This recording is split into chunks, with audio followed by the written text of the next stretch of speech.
ತ್ರೈಲೋಕ್ಯ ಸಂಪದಾಲೇಖ್ಯ ಸಮುಲ್ಲೇಖನ ಭಿತ್ತಯೇ ಸಚ್ಚಿದಾನಂದ ರೂಪಾಯ ಶಿವಾಯ ಬ್ರಹ್ಮಣೇ ನಮಃ. ಜಿಯಾತ್ ಶ್ರೀ ರೇಣುಕಾಚಾರ್ಯ ಶಿವಾಚಾರ್ಯ ಶಿಖಾಮಣಿ ಯೋ ವೀರಶೈವ ಸಿದ್ಧಾಂತಂ ಸ್ಥಾಪಯಾಮಾಸ ಭೂತಲೆ. ಆದಿಯಲ್ಲಿ ಆರಾಧ್ಯ ದೈವ ಕ್ಷೇತ್ರನಾಥ ಶ್ರೀ ವೀರಭದ್ರ ಸ್ವಾಮಿಯನ್ನು ಎಂಬ ಹನುಮಂದಿರದಲ್ಲಿ ಸ್ಥಾಪಿಸಿಕೊಂಡು ಆರಾಧ್ಯ ಗುರುಗಳಾದ ಲಿಂಗೈಕ್ಯ ಸುವರ್ಣಲಿಂಗ ಶಿವಾಚಾರ್ಯ ಮಹಾಸ್ವಾಮಿಗಳವರನ್ನು ಹಾಗೂ ಮನಗೂಳಿಯ ಪಟ್ಟಿಕಂಥಿ ಹಿರೇಮಠದ ತಪೋಭೂಷಣ ಸಂಗನಬಸವ ಶಿವಾಚಾರ್ಯ ಮಹಾಸ್ವಾಮಿಗಳವರನ್ನು ಎನ್ನ ಹೃನ್ಮಂದಿರದಲ್ಲಿ ಸ್ಮರಿಸಿಕೊಂಡು ಶ್ರಾವಣ ಮಾಸದ 4ನೆಯ ಭಾನುವಾರದ ಶ್ರೀ ಸಿದ್ಧಾಂತ ಶಿಖಾಮಣಿ ಹಾಗೂ ವಚನಾಧಾರಿತ ಆಧ್ಯಾತ್ಮಿಕ ಪ್ರವಚನ ಪ್ರಾರಂಭದ ಮುನ್ನ ಪ್ರತಿನಿತ್ಯದ ಪದ್ಧತಿಯಂತೆ 5 ನಿಮಿಷಗಳ ಕಾಲ ಶಿವ ಭಜನೆಯನ್ನು ಮಾಡೋಣ. ತಾವೆಲ್ಲ ಮೊಬೈಲನ್ನು ಮುಂದಿಟ್ಟು ನೇರವಾಗಿ ಕುಳಿತುಕೊಂಡು ನಿಮ್ಮ ಕಣ್ಣುಗಳನ್ನು ಮುಚ್ಚಿಕೊಂಡು ಮನದಲ್ಲಿ ಭಗವಂತನ ಧ್ಯಾನಿಸಿಕೊಂಡು ಹಸನ್ಮುಖಿಗಳಾಗಿ ಈ ಭಜನೆಯಲ್ಲಿ ಭಾಗವಹಿಸಿ.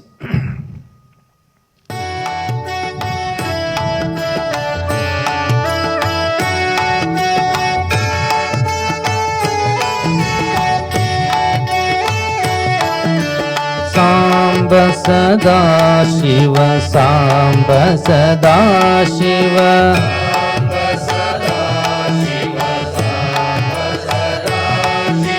ಸಾಂಬ ಸದಾ ಶಿವ ಸಾಂಬ ಸದಾ ಶಿವ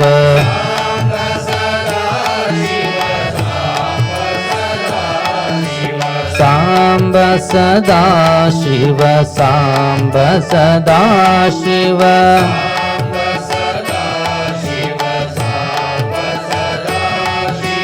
ಸಾಂಬ ಸದಾ ಶಿವ ಸಾಂಬ ಸದಾ ಶಿವ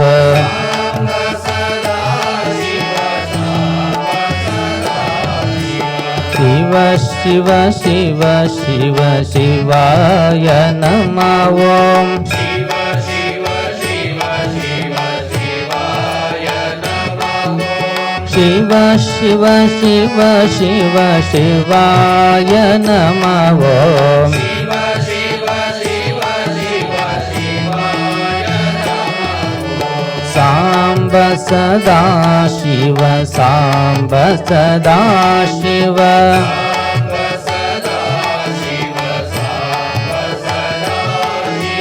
ಸಾಂಬ ಸದಾ ಶಿವ ಸಾಂಬ ಸದಾ ಶಿವ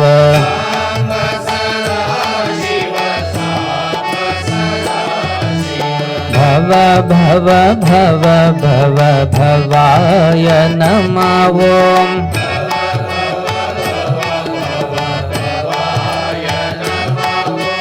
ಭವ ಭವ ಭವ ಭವ ಭವಾಯ ನಮಃ ಓಂ.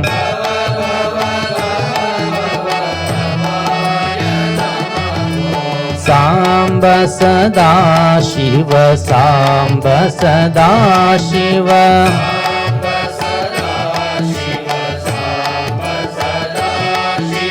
ಸಾಂಬ ಸದಾ ಶಿವ ಸಾಂಬ ಸದಾ ಶಿವ